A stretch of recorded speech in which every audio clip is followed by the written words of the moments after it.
Oke, dimulai dengan metodologi penelitian. Namanya metodologi itu merupakan langkah-langkah yang akan kita ambil ketika kita melakukan penelitian. Itu metodologi. Kalau metode itu caranya, cara melakukan penelitian itu bagaimana. Tapi kalau metodologi juga merupakan langkah-langkah. Ada banyak yang bisa dilakukan di situ. Di metodologi ini intinya sebenarnya kita pandang dari sisi mana dulu. Kalau dari sisi metodologi sebagai pemaparan, itu merupakan bahasa lainnya adalah blueprint dari apa yang akan kita lakukan dalam penelitian. Karena blueprint itu, maka sebagai panduan ketika kita melaksanakan penelitian nantinya. Tuh. Dipandang dari sisi yang lain, isi dari metodologi merupakan janji kita ketika akan melaksanakan penelitian sesuai konsep yang kita susun sebelumnya. Untuk mencapai tujuan tadi Ibu ada, untuk mengetahui pengaruh ini terhadap ini, untuk mengetahui ini terhadap ini, dan seterusnya. Untuk mencapai tujuan itu, maka apa yang akan kita lakukan itu dituangkan dalam metodologi sebagai janji kita untuk mencapai itu. Kita janjinya akan ngapain aja sih? Itu kan sama juga dengan panduan, sama juga dengan SOP lah gampangannya. SOP yang kita tetapkan, yang kita janjikan. Oleh karena itu, nanti tidak semua kaidah metodologi harus dimunculkan di sini. Yang dimunculkan di metodologi adalah ya yang akan kita lakukan. Misalnya ini contoh, misalnya ketika kita mau masak nasi goreng. Nasi goreng kan macam-macam. Ya. Nah, yang kita tuangkan di sini adalah yang akan kita lakukan untuk membuat nasi goreng kita. Nasi goreng ada yang pakai ampela ati, ada yang pakai pete, ada yang pakai apa dan seterusnya gitu kan? Ya, Pak. Nah, maka di sini adalah kita ingin membuat nasi goreng yang seperti apa. Kalau misalnya kita akan membuat nasi goreng yang biasa. Jadi, meskipun pilihan nasi goreng itu ada nasi goreng pete, nasi goreng ampela ati, dan seterusnya, itu nggak perlu disampaikan kalau nanti tidak akan kita lakukan. Tuh. Jelas ya tentang metodologi? Ya, Pak. Oke, ketika kita berbicara tentang metodologi, yang jelas ini pertanyaan, langkah-langkah yang akan dilakukan. Pertanyaannya pasti akan memunculkan ini. Penelitian ini, konsep yang kerangka pikir yang sudah disusun sebelumnya, itu akan dilakukan di mana dan berapa lama penelitian ini dilakukan. Maka ada subbab metodologi tentang tempat dan waktu penelitian. Tempatnya apa? Ya terserah. Misalnya punya Ibu contohnya, penelitian ini dilakukan di Rumah Sakit Pasar Rebo. Alamatnya mana, mau spesifik di bagian mana juga boleh, silakan. Tidaknya orang baca tahu bahwa oh penelitian ini dilakukan di mana. Yang berikutnya, ada rencana penelitian kita dilakukan berapa lama. Jadi karena ini masih dalam rencana penelitian, ya tuliskan aja rencananya mau berapa lama. Berapa lamanya itu berapa lama? Ya terserah kita. Kita yang mempertimbangkan, oh kira-kira nanti penelitian ikan akan dilakukan di selama berapa lama gitu misalnya. Itu biasanya berapa lama, Pak? Ya tergantung. Misalnya Ibu memulai, ya terus tergantung Ibu. Ibu mulai pemikiran bahwa konsep awal, makanya di sini kegiatannya apa aja sih? Kegiatannya ya silahkan dibuat apa namanya? Kegiatannya itu terserah, didetailkan aja. Ini cuma contoh aja ya. Yeah. Cuma contoh. Tapi mau dibuat detail ya silahkan. Misalnya penelitian dilakukan dengan apa sih? kita mendatangin rumah sakitnya misalnya. Itu dilaksanakan kapan? Kebetulan di sini dibuat dalam bentuk mingguan. Penelitian pendahuluan awal-awal kita dimulai selama kita akan observasi selama 3 minggu misalnya. Ya udah. Terus tahap berikutnya apa? Ini kan ringkas cuma penyusunan proposal. Kalau mau didetailkan boleh nggak? Boleh. Misalnya mulai nyusun latar belakang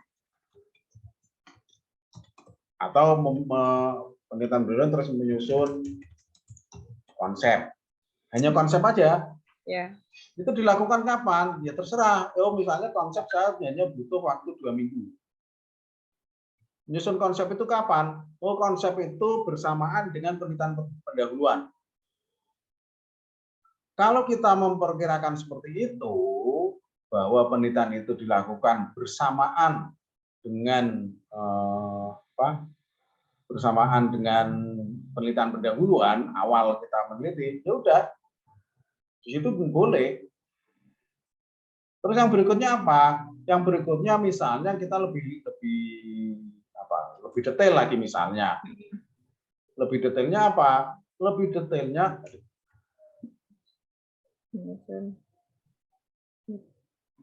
misalnya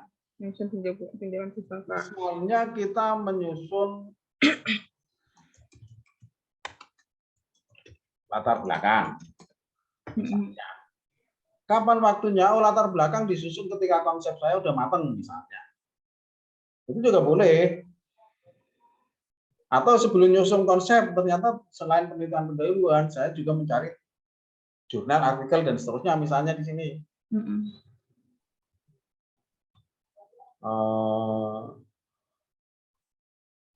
Di sini misalnya, ini mengumpulkan teori, artikel, dan lain-lain misalnya.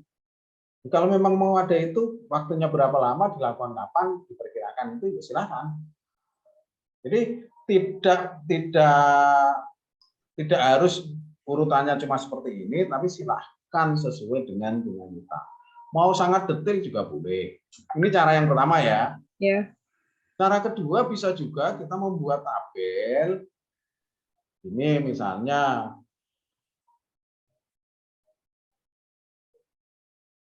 ini contoh tabel yang gampang aja lah. Misalnya kalau tadi ini kan kita pakai waktu ini.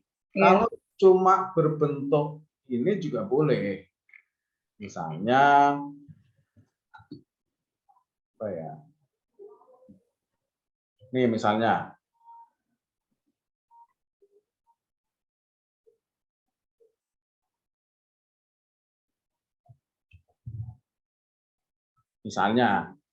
Misalnya kita tidak mau kalau membuat dengan yang model atas itu terlalu panjang misalnya. Kita akan membuat model yang berbeda. Cara menuliskannya rencana berbeda. Langsung aja misalnya nomor, kegiatan, waktu. Ini juga boleh. Misalnya nomor 1 tadi apa? Penelitian pendahuluan atau observasi. Waktunya kapan sih? Waktunya misalnya ini bulan Desember ya? Desember. 1 Desember 2021 sampai 15 Januari 2022 misalnya. Terus kegiatan yang keduanya apa? Silahkan tuliskan aja waktunya kapan, dan seterusnya. Boleh yang seperti ini. Oke, ini ya. Oke. Kalau sudah kita punya pertama langkah yang dilakukan apa sih, tempat dan waktunya kapan. Yang kedua, desainnya mau seperti apa? Desain itu ya sebenarnya hampir sama dengan ini. Kan? Desainnya hampir sama dengan ini. Cuma ini ketika kita menuliskan desainnya, ini kesempatan kita untuk menunjukkan variabel-variabelnya, mengcoding itu tempatnya di sini. Misalnya, contoh kasus di sini ya, contoh penelitian ini deh.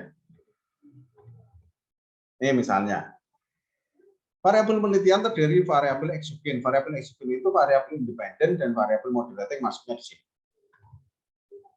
Misalnya kita mau mengungkapkan variabelnya ada 4 variabel ini, mau bentuk narasi juga boleh, terserah, di coding langsung juga boleh. Contohnya misalnya, ini saya contohkan aja ya. Misalnya variabel independen terdiri dari 2 variabel independen, yaitu gaya kepemimpinan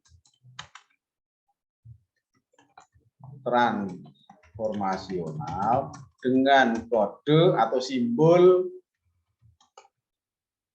biar gampang dengan ini sama ya, AAA misalnya, atau dengan simbol X1 atau apa terserah, pokoknya simbolnya ada di situ. Dan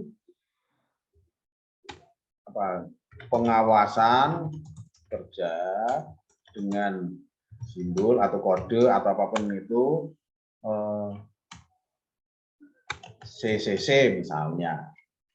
Jadi nanti gambarnya akan seperti itu. Terus variabel endogen terdiri dari 1 variabel intervening, yaitu motivasi dengan simbol ini, dan variabel dependent kinerja dengan simbol ini. Itu. Jadi disinilah di coding. Makanya ketika di bab 2 itu belum boleh ngasih X1, X2 atau AAA, CCC. Kode-kode itu belum boleh di kerangka pemikiran. Kalau di sini sudah. Terus nanti bentuk gambar itu akan menunjukkan alat analisisnya mau apa. Sebenarnya menggambarkan. Apakah menggunakan jalur misalnya nilai A ini merupakan langsung variabel yang AAA itu, misalnya kita katakan bahwa variabel itu diukur dengan apa sih? Membuat rata-rata dari indikator yang kita miliki. Nah, kalau memang dari indikator, nanti bentuknya bukan lingkaran, tapi nanti bentuknya persegi atau persegi panjang, kotak. Tapi kalau misalnya nanti bentuknya seperti ini, kalau bentuknya seperti ini, berarti apa? Berarti nanti ketika melakukan analisis itu, nilai ini tidak ada dalam naskah. Tidak merupakan rata-rata dari A1, A2, A3 atau kuesioner kita. Itu bedanya di situ. Jadi hanya sekedar gambar berupa lingkaran dan kotak itu maknanya berbeda. Ya, kemarin kan beda kan? Kalau lingkaran itu atau elip atau apa namanya oval itu menunjukkan laten variabel. Laten variabel itu ketika kita olah angkanya belum ada. Tuh. Nah, ketika sudah di-coding baru digambarkan seperti ini. Nah, cuma nanti pembedanya apa? Pembedanya ketika di rencana penelitian kita di kerangka, ini kan langsung ini terus isinya apa sih? Isinya nanti kalau di rencana di kerangka pemikiran itu stok aja ya.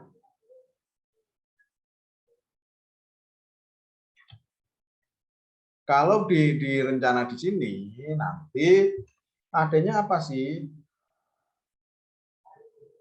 Di sini misalnya adanya kemarin. Kalau seperti ini, isinya apa yang ada di dalamnya ini? di kerangka pemikiran, karena kita kemarin membuat kerangka terus memunculkan apa namanya hipotesis, maka yang ada di sini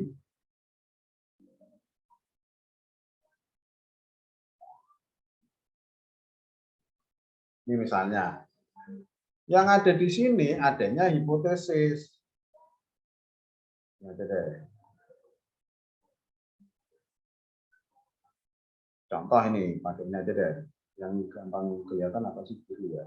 Oke, paragrafnya 9 aja deh.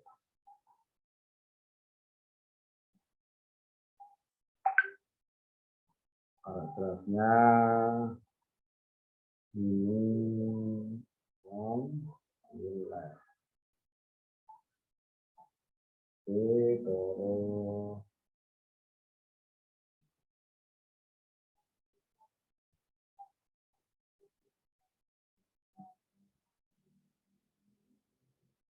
misalnya text option-nya itu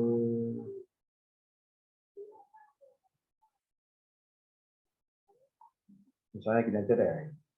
Ketika kita membuat ini mau di mana sih posisinya? Misalnya posisi hurufnya itu ada di atas misalnya. Ini misalnya. Jadi ya terserah kita maunya seperti apa. Makanya kita bisa urutkan misalnya 4, terus 1, 3, 2, 5. Misalnya. Kalau kemarin untuk di sini itu kan isinya ini. Kalau di sini hipotesis 1 tentang apa? Gaya pembinaan ke motivasi. Kedua pengawasan ke motivasi. Hipotesis ketiga motivasi ke kinerja. Hipotesis keempat gaya kepemimpinan ke kinerja melalui, karena ada titik-titik seperti itu. Nah, nanti ketika di metode di desain penelitiannya, oke, nanti di sini tinggal hampir sama dengan tadi, tetapi nilainya bukan itu. Untuk menunjukkan dari sini semua, nanti akan kita pakai apa? Misalnya, tadilah kita kasih garis ini ke sini, misalnya, kita tebelin ya, misalnya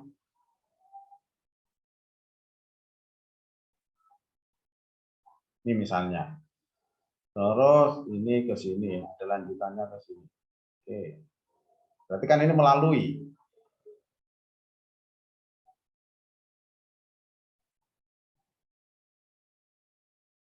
Nih misalnya, terus udah biar gampang kita copy aja lah. Oke, yang berikutnya itu dari sini ke sini kan, dari sini ke sini.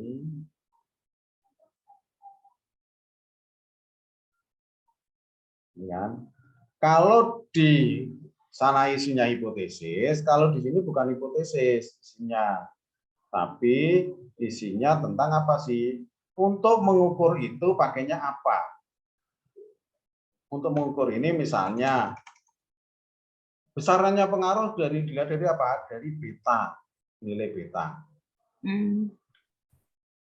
Terus untuk ujinya pakai apa? Nilai sig T. Misalnya ini sebenarnya deh biar gampang. Pakainya simbol aja biar enak.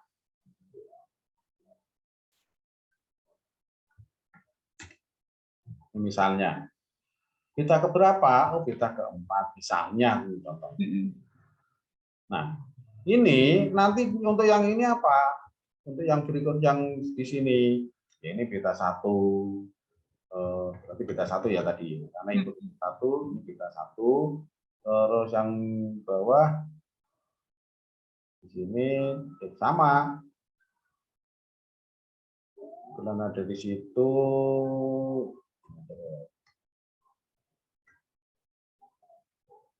Ini contohnya di sini. Kebetulan di sini beta 3. Samalah, nanti tinggal di aja deh. Terus yang berikutnya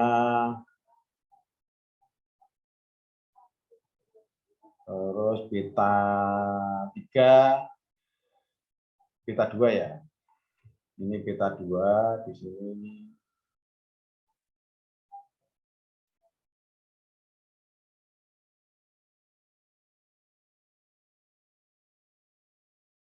Misalnya di sini beta 2.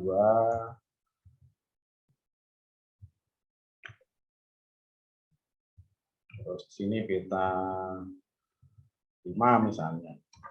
Ya udah, gitu aja. Ini 2, ini 5. Jadi nanti simbol untuk menunjukkan bahwa ini pengaruhnya kemana, yang akan diuji itu. Nanti itu. Terus yang dimunculkan di sini kodenya saja, karena apa? Sudah dikode di atas. Dengan simbol ini, dengan simbol ini. Oke, ini desainnya. Terus ketika desain itu juga kita di metodologi harus tahu dulu makna dari variabel-variabel yang kita teliti apa. Makanya ada yang namanya operasionalisasi variabel. Variabel ini terdiri dari berapa eksogen, misalnya 2 ini ya. 2 eksogen yaitu apa kalau mau dimunculkan di sini di sana. Atau kalau nggak mau dimunculkan lagi, nggak membahas lagi juga boleh langsung. Operasionalisasinya apa? Isinya adalah tentang pengertian dari masing-masing. Contoh misalnya di sini gaya kepemimpinan transformasional. Sebutnya apa tadi? AAA. Oke.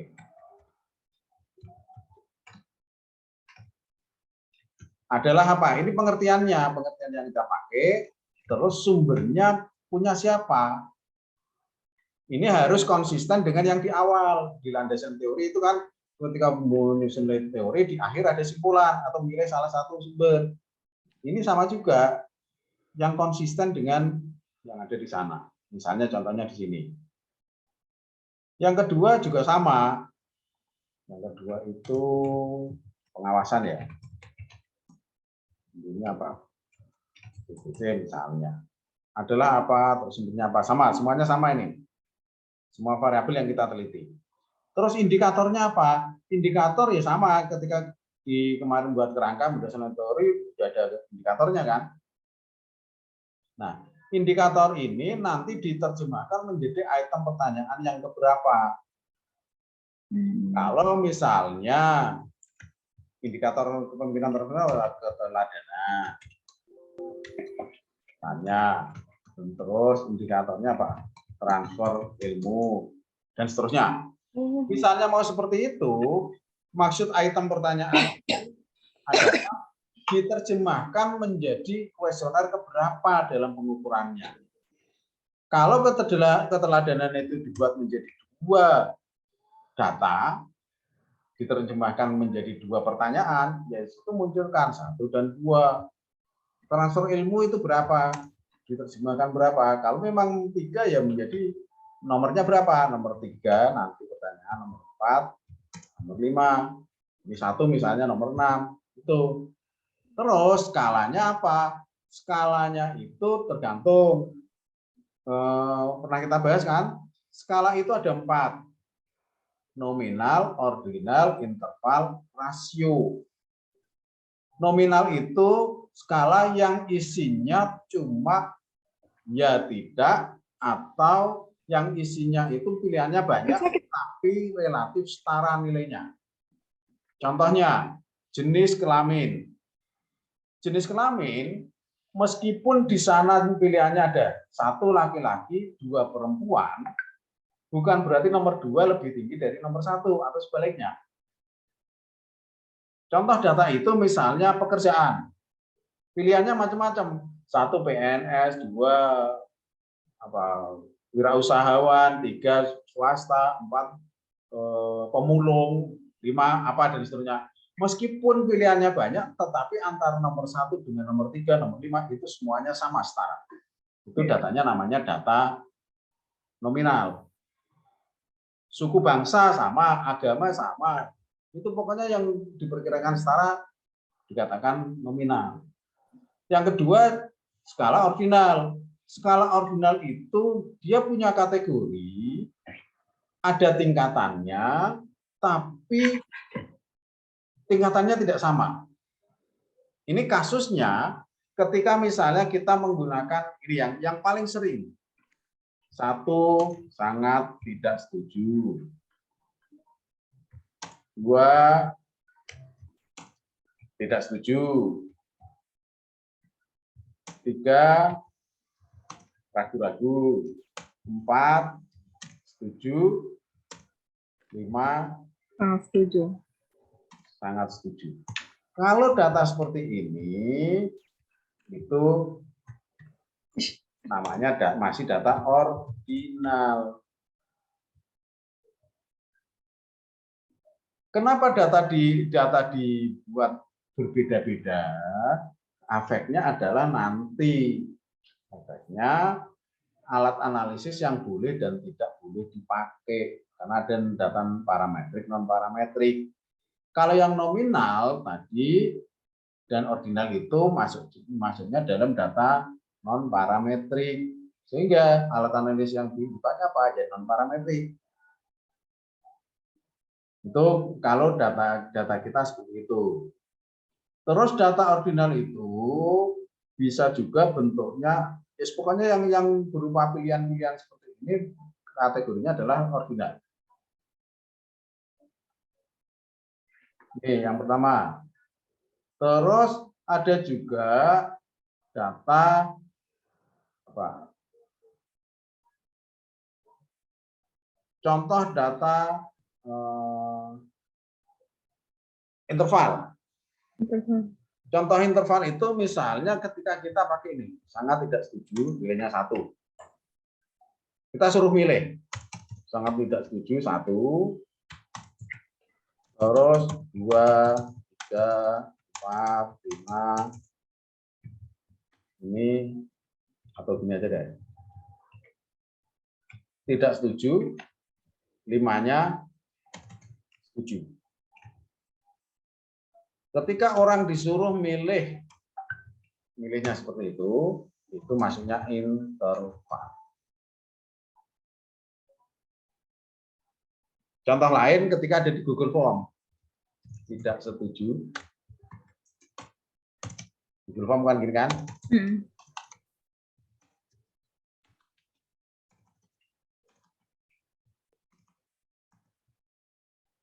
Setuju. Ini juga interval. Nih. Yang jelas gini, kalau kita milih kategori, datanya ordinal. Tapi kalau tidak ada kategori, terus milihnya bagaimana? Ya silahkan pilih salah satu. Atau yang lain, bentuk yang lainnya, modelnya gini, tidak setuju. Milihnya 1. Terus dibuat garis. Oh, nih. Setuju. Ini juga data interval. Bagaimana ngukurnya? Kalau modelnya garis seperti ini, kalau skalanya 5 ya paling enak garisnya itu panjangnya 5 cm. Ya. Terus bagaimana responden milih? Ya terserah mereka. Nyentang di mana atau kasih tanda silang di mana. Misalnya di sini. Misalnya. Kalau mereka mengisi di sini, berarti apa? Ya diukur aja pakai penggaris ke sini nilainya berapa.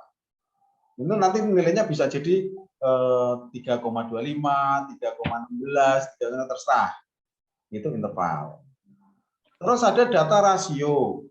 Data rasio itu jika data itu memiliki nilai titik awal 0 dan bisa jadi tak terhingga. Misalnya usia. Usia itu langsung dikasih titik-titik, Tahun. berapa tahun. Misalnya, kalau seperti itu, datanya ini data rasio. Makanya disarankan ketika kita membuat kuesioner, ya silahkan pakai yang model ini, paling enggak interval. Disarankan itu. Terus pertanyaan berikutnya, interval 1 sampai 5. 1 sampai 5 itu berarti ini kayak ini, ada 5 pilihan. Boleh enggak 1 sampai 10? Ya boleh, monggo. Oh, interval yang lainnya, misalnya pada skala 1 sampai 10, berilah penilaian untuk hal berikut. Misalnya ya.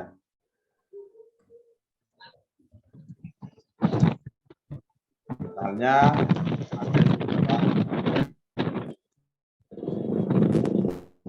penerangan. Terus apa? Kenyamanan. Dan seterusnya. Ini data ini juga data interval. Jadi responden boleh hanya menilai seperti ini. Penerangan nilainya berapa? 1 sampai 10. 7, 6, dan seterusnya. Kategorinya apa? Nggak usah dipikirkan kategorinya ketika masih di kuesioner. Oke, sampai sini ada pertanyaan nggak tentang data-data?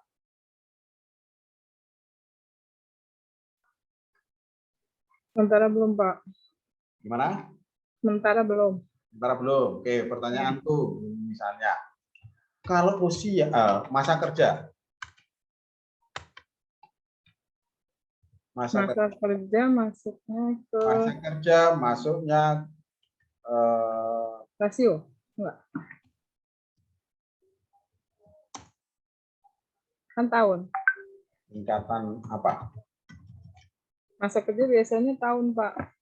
Biasanya tahun. Oke, sama-sama tahun. Tetapi nanti sama-sama tahun itu bisa jadi datanya itu bisa jadi data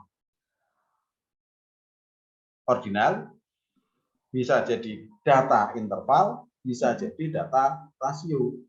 Tergantung bentuk pertanyaan yang kita munculkan. Contoh misalnya masa kerja. Masa kerja itu pilihannya misalnya, ini ada pilihan ya. Pilihannya satu itu kurang dari 10 tahun. 6 tahun lah. Ya. Terus pilihan keduanya Kurang dari 10 tahun. 6 sampai 10. 10. Pilihan yang ketiga 11 sampai 15. 11 sampai 15. Ya, 15 ya. Oke. Ya. Yang keempat misalnya lebih dari 15 sampai 20. Misalnya ini 15 ini. Kalau seperti ini datanya ordinal. Oh. Beda kalau pilihannya begini, pilihan yang kedua. Pilihan yang kedua ini 1 sampai dengan 5. 5 tahun. Yang kedua 6 sampai 10, yang ketiga 11, 15, yang keempatnya itu 16 sampai 20. Jaraknya sama semua. Maka ini interval. Yang ketiga, masa kerja berapa? Masa kerja langsung disuruh mengisi tahun. Itu nanti datanya rasio. Oke, kalau kita sudah punya operasi organisasi ini, artinya bahwa kita sudah tahu mana dari masing-masing variabel nanti ngukurnya pakai apa, diterjemahkan dalam bentuk apa. Nah, ini nanti dijelaskan berikutnya. Yang berikutnya adalah tentang populasi sampel. Nanti kita butuh data-data itu, kita peroleh dari siapa? Makanya ada populasi. Populasi itu apa sih? Siapa atau apa? Seluruh dari apa? Yang namanya populasi itu ya seluruh dari objek yang akan kita teliti. Bisa barang, bisa manusia, bisa yang lain-lainnya. Kalau misalnya tadi pertanyaan di awal, di penelitian dilakukan di mana sih? Di rumah sakit Pasar Bu, misalnya. Terus yang akan diteliti siapa atau apa? Perawat instalasi beda sentral. Kalau perawat kan berarti siapa kan? Orang, ya. Berarti populasinya itu siapa? Spesifik. Kalau misalnya populasinya adalah perawat bagian apa di rumah sakit Pasar Bu yang berjumlah berapa orang, ini penting. Harus dikemukakan. Ini penting dan harus dikemukakan. Jadi nanti ketika kita meneliti, pengertian dari populasi nggak ada nggak apa-apa, tapi ini wajib. Jadi jangan sampai kita terlalu terpaku pada teori populasi adalah apa, populasi menurut si B apa, C apa dan seterusnya, tapi kita lupa menyampaikan ke populasi kita siapa. Yang objek yang mau kita teliti itu Pak. Ya, jangan sampai lupa. Jumlahnya berapa? Nah, ini nanti ada kaitannya dengan apa? Dengan sampel, penentuan sampel. Berapa sampel yang harus diambil itu tergantung dari populasi. Populasi itu bisa dikategorikan menjadi beberapa jenis. Yang satu, populasi kecil. Ini populasi kecil itu kurang dari atau sama dengan kita ngomongnya dengan beda, kurang atau sama dengan 100. Itu populasi kecil. Yang kedua, populasi sedang. Ini 101 sampai 10.000. Terus populasi besar itu lebih dari 10.000. Yang ketiga, populasi tak terhingga atau tidak diketahui secara pasti. Ada kan populasi yang tidak diketahui secara pasti? Ya. Terus kaitannya dengan sampel apa? Ini kalau populasi kecil seluruhnya diambil sebagai sampel. Populasi sedang itu nanti bisa menggunakan dihitung menggunakan rumus Lovin, Rea Parker, dan lain-lain. Populasi besar diambil persentase ya tertentu, misal 1%, 2%, dan seterusnya. Jadi nggak perlu rumus kalau di atas 10.000. Populasi tak terhingga nanti menentukan sampelnya itu menggunakan rumus probabilitas. Tuh caranya. Salah satu contoh di sini misalnya, enggak ada ya contohnya ya. Salah satu contohnya misalnya kita pakai rumus Lovin. Rumus Lovin itu misalnya rumusnya adalah gini. Tuh. N sama dengan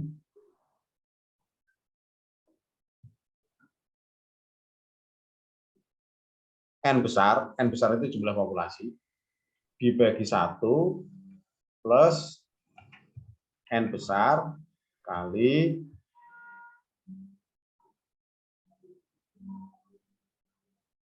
error kuadrat, margin error ya. Nih. Jadi bisa menggunakan rumus ini. N kecil itu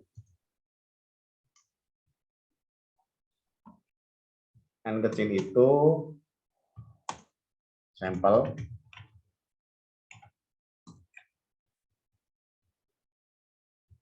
terus N besar itu jumlah populasi, E-nya itu margin error. Tinggal masukkan aja. Di materi ke berapa itu ada rumus-rumusnya, contoh-contohnya. Oke, jadi menentukan ini. Contoh misalnya nanti kita ambil dimasukkan ada 500 orang. Begitu 500 kan berarti oke lah, contoh misalnya ini. Kalau misalnya jumlah populasinya 500, itu margin error-nya mau berapa? Misalnya 10%, itu 10%.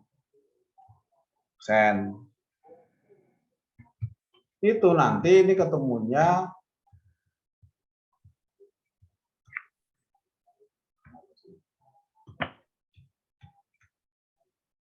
10%.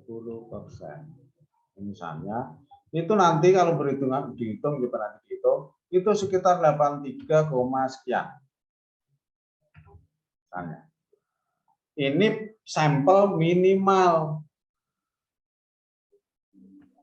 Sampel minimalnya sekian. Berarti minimal kita nanti menentukan berapa. Kalau misalnya seandainya seperti ini ya, berapa yang perawat yang harus dipakai? Yang minimal itu 84. Minimal ini. Pak, Ya, kalau di unit saya yang mau saya ambil sampelnya, mau saya ambil populasinya itu jumlahnya 70, berarti pakai poin yang pertama tuh, Pak? pakai poin yang pertama, Iya. populasi kecil. Bisa Berarti itu semua? Diambil semua. Semuanya yang itu kita sampel semua? Ya. Nah, nanti kaitannya dengan apa? Metode pengambilan sampel. Kalau yang seluruh populasi diambil semua itu namanya sampling jenuh. Sampling jenuh itu apa? Ya seluruh populasi dipakai sebagai sampel. Tuh.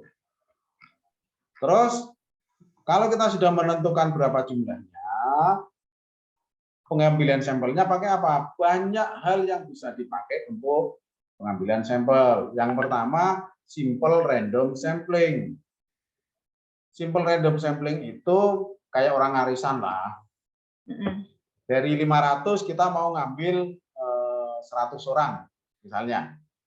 Dibulatkan biar gampang 100 orang.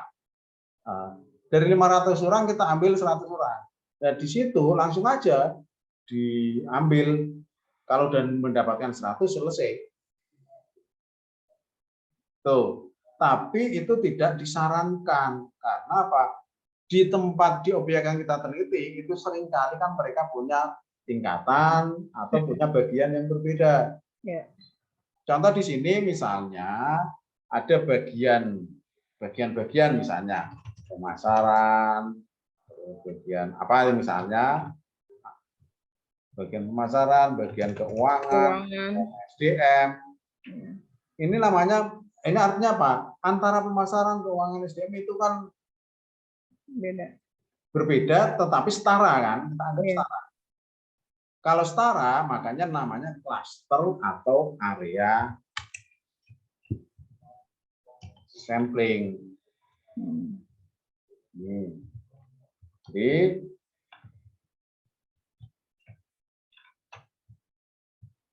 area sampling itu jika setara. Nah, kalau diambil 100 dari 500 diambil 100, itu tidak lantas misalnya kayak tadi, pokoknya dari 500 itu kita kasih kuesioner sembarangan. Enggak. Model ini harus dikelompokkan dulu. Misalnya pemasaran dari 50 orang.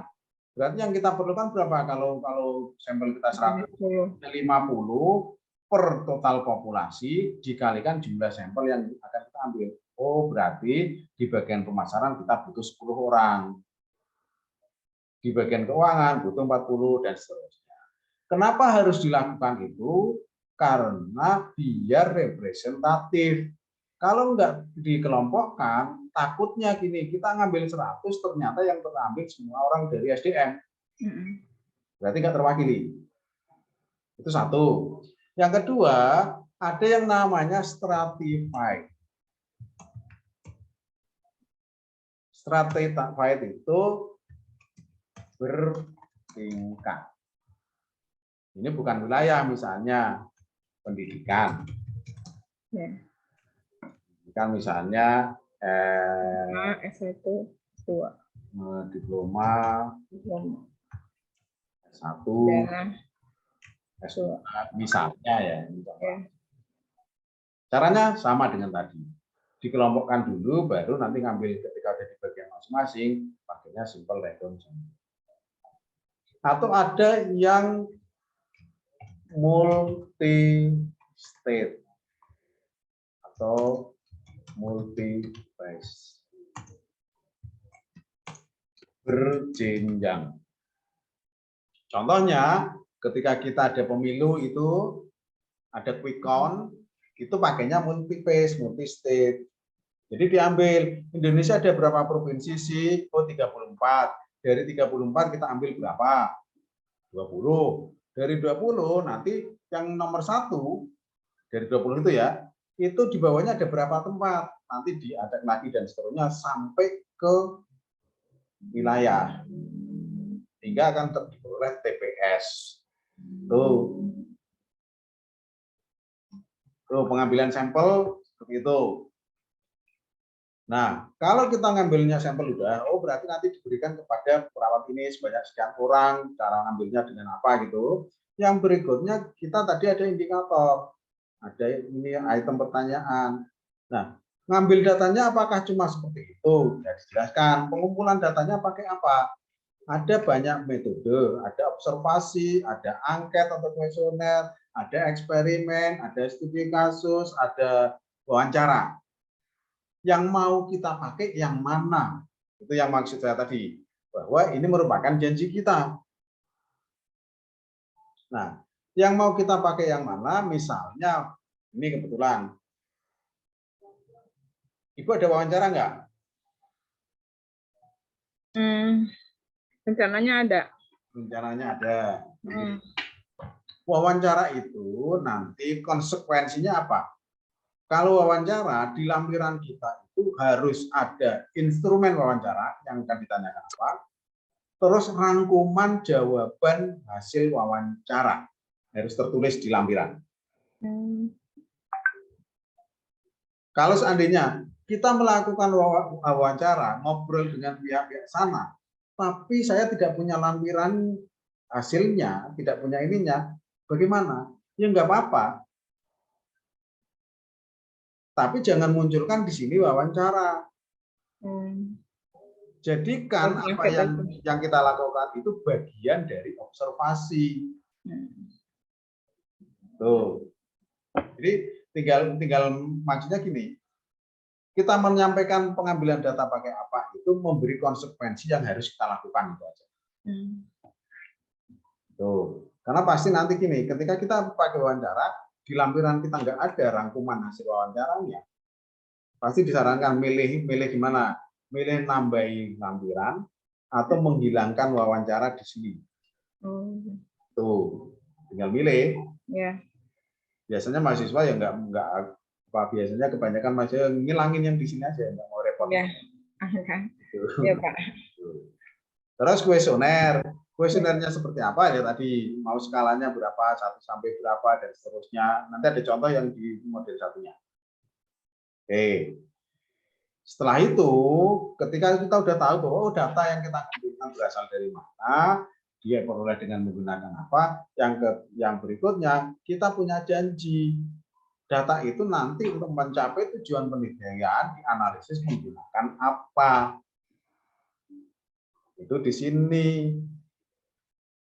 Kalau yang menggunakan kuesioner, itu pasti melalui uji validitas reliabilitas. Kalau yang tidak pakai kuesioner, enggak ada pakai ini. Nanti masuk ke tahap yang kedua. Ini khusus validitas reliabilitas untuk yang pakai kuesioner. Validitas itu apa? Untuk menguji bahwa setiap indikator itu memang mengukur variabel penelitian kita. Syaratnya apa? Berbeda-beda. Yang mau kita pakai apa? Misalnya kalau pakai regresi, pakai SPSS, membandingkan R hitung dengan R tabel. Kalau menggunakan PLS, struktur, nanti ada indikatornya Pak, loadingnya minimal 0,7.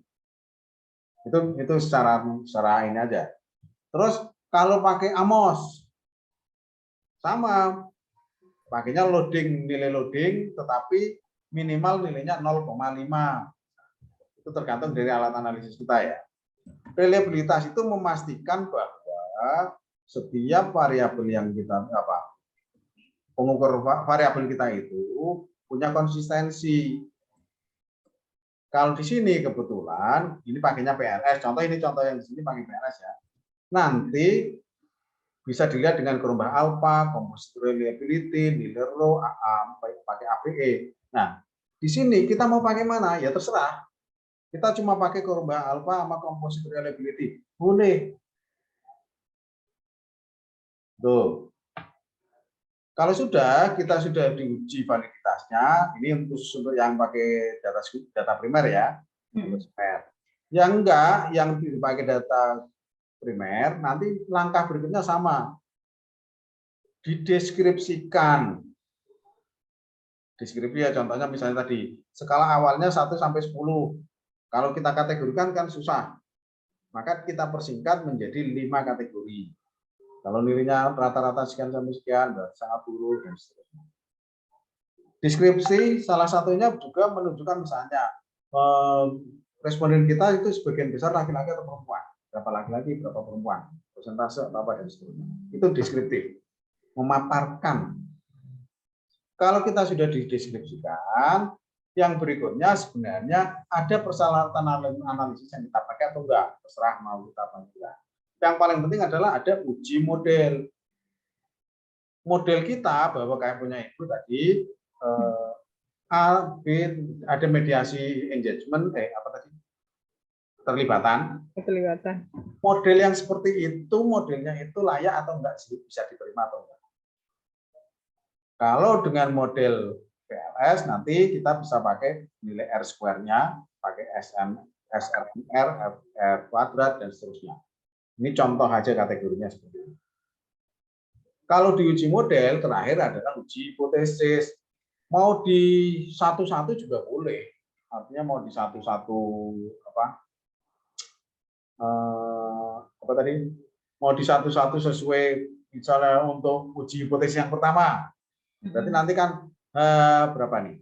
H1 misalnya. H1 0, ini B1, H2, B2. Itu juga boleh. Atau kalau disingkat seperti ini, HI 0 berarti apa? H keberapa sih hipotesis yang keberapa? Pertama. Yang digunakan apa? Untuk menilai nilai B-nya berapa kitanya. Kayak tadi yang ada di atas. Gambar ini loh. Iya. Boleh satu-satu dijelaskan satu-satu. Beta 1 tuh sama dengan 0 berarti tidak berpengaruh. Beta 1 tidak sama dengan 0 berarti berpengaruh. Kategorinya apa? Nilai signya. Jika nilai signya lebih kecil daripada ini dan seterusnya. Sig lebih kecil dari alfa 0,05. Gampangnya gitu aja lah. Kalau kurang dari 0,05 berarti nanti akan berpengaruh. Tapi bisa juga disingkat untuk mewakili B1 sampai B5, beta 1 sampai beta 5. Kita hanya menunjukkan bahwa BI, B ke berapa. Itu juga boleh. Ini contoh di sini kebetulan contoh yang menggunakan B keberapa langsung. Untuk uji hipotesis, semua bentuk analisis kuantitatif sama, membandingkan antara nilai probabilitas T dengan alfa. Nih, ini dulu dipelajari di lab statistik, di statistik. Oke, ya. Kalau sudah sampai sini, tinggal nambahkan daftar pustaka. Daftar pustaka. Selesai dong, Pak. Ya. Setelah ini selesai dong. Nah, selesai. Syukur-syukur sudah mau menyusun kuesionernya. Dari mana? Dari operasionalisasi variabel. Makanya kemarin saya minta pakai manajemen referensi atau minimal ada di word reference. Makanya ketika kita nanti buat daftar pustaka kan tinggal gini. Di bibliografi kita pakai reference. Iya. Tinggal diklik ini. Otomatis muncul apa yang kita pakai. Yang kemarin kita udah dari Excel itu, Pak. Ya. Kalau masalah pengaturan kan tinggal misalnya berapa, misalnya single, misalnya. Enaknya apa enaknya? Kita sudah tidak mikir cara nulisnya. Ini misalnya Sari, SK 2012 sudah ada kurungnya. Manajemen sumber daya manusia karena buku berarti yang miring ininya. Kita nggak usah mikir lagi. Kalau ternyata oh ini dari artikel jurnal, yang miring jurnalnya bukan apa, judulnya. Kita nggak usah mikir lagi kalau udah ini. Nah, sampai di sini sebenarnya kita sudah selesai dalam membuat rencana penelitian. Kita contohkan yang berikutnya, misalnya kita contohkan yang ketika kita pakai yang model yang pertama, yang regresi, misalnya. Pak, nanti yang tadi yang different yang tadi kirim ya Pak. Oke. Nih, yang regresi. Regresi sama, tempat waktu penelitian sama kan? Iya. Caranya bagaimana terserah kita. Yang kedua desainnya. Desainnya ya tadi tinggal di coding. Misalnya ini apa sih?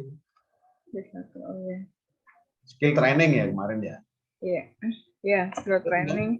Tinggal dulu aja misalnya skill training misalnya dan seterusnya. Ini di coding juga, tinggal di coding. Misalnya ini skill training dengan simbol X1 dan seterusnya kan? Iya. Terus di sini yang digambar, yang ditulis ya cuma simbolnya, jangan variabelnya nggak usah lagi. Nilainya apa? Ini karena regresi kita menggunakan persamaan yang unstandardized, makanya pakainya B bukan pita. B1, B2, B3. Operasionalisasi variabel sama dengan tadi. Sama kan? Ya. Ini metode sampling sama, ini contohnya sama tadi. Sama, caranya sama seperti tadi, sama persis. Terus pengumpulan data, nah ini tadi sama juga, wawancara ini yang krusial. Contoh di sini kebetulan ada wawancara. Nah ini yang memberi konsekuensi kita, nanti harus ada lampiran instrumen wawancara dan rangkuman hasil wawancara kita. Kalau nggak perlu, ya nggak usah.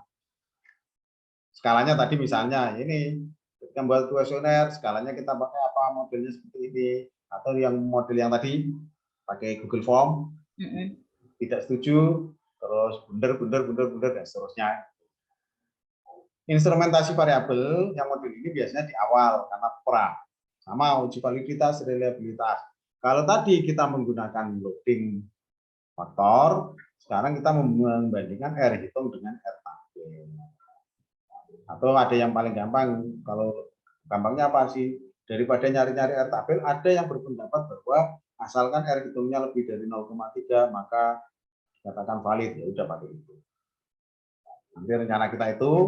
Terus yang berikutnya metode analisis pengujiannya. Karena uji validitas reliabilitas sudah, maka kita pakai analisis deskriptif. Ini misalnya contohnya. Hampir sama dengan tadi. Terus setelah itu Pakainya apa? Spesifik tentang analisis regresi ganda. Regresi ganda itu tingkatannya ada 3. 1 persyaratan analisis, yang 2 sama dengan tadi uji model, yang ketiga uji hipotesis. Persyaratan analisis di regresi ganda ada normalitas, makanya apa? Ada grafik, ada pakai dulu, ada pakai grafik plot, ada yang pakai Kolmogorov-Smirnov, ya. Terus ada pakai multikolonialitas, VIF, tolerans, terus autokorelasi, pakainya di macam-macam, nanti tidak di buku metodologi aja. Terus heterozigiditas. Terus yang berikutnya ada uji model. Uji model di regresi itu sebenarnya kalau dulu kita sering kali dikatakan di lab statistik ngomongnya uji simultan. Uji simultan itu fungsinya untuk uji model. Makanya apa? R square atau adjusted R square. Nilai R square-nya berapa? Terus signifikan atau tidak dengan uji F, yaitu. Diingat-ingat dulu ketika masih di lab statistik. Terus terakhir, pengujian hipotesis dasarnya apa? Persamaan ini karena regresi ganda. Terus diujinya apa? Sama dengan tadi. Nilai sig T dibandingkan dengan alfa. Taraf uji yang kita tolerir berapa? Nah, di sini contoh yang dibuat satu persatu. H10-nya apa? H1A-nya apa? Untuk yang kasus yang pertama. Ya. Terus hipotesis yang kedua ditulis juga sama. Yang ketiga ditulis juga. Ini terakhirnya sampai di situ, terakhir daftar pustaka. Sudah selesai. Oke. Jadi bahasan tentang metodologi sampai di sini untuk bisa melakukan rencana penelitian mulai dari pendahuluan, tinjauan pustaka, metodologi yang kita lakukan.